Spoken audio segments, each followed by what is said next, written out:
Hi, I'm Josh from Heritage Seaweed, and today I'm going to tell you all about Wakame. So, what is Wakame? It is a member of the kelp family of seaweeds. It is sometimes called Alaria.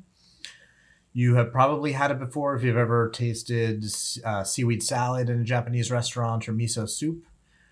What does it taste like? It is slightly sweet. It has a mild vegetal flavor and a delicate texture. Okay, so how do you cook with it? For each seaweed, I've come up with a spirit ingredient, a sort of shorthand way to communicate to you instantly what you can do with it.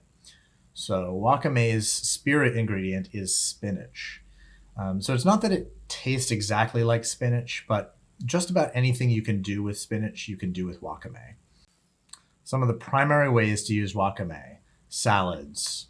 Soak a couple leaves in a bowl of lukewarm water for 15 to 20 minutes, and then you can just chop it up and put it with whatever dressing you want.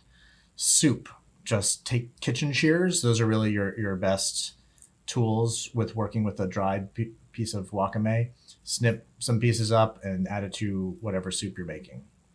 Steamed leafy green.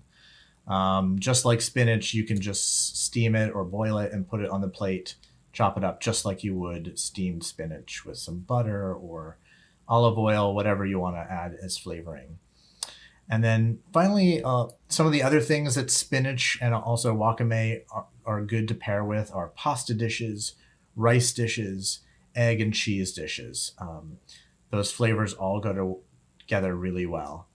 So that is wakame. Thanks for listening. You can find it on heritageseaweed.com, your friendly neighborhood seaweed store.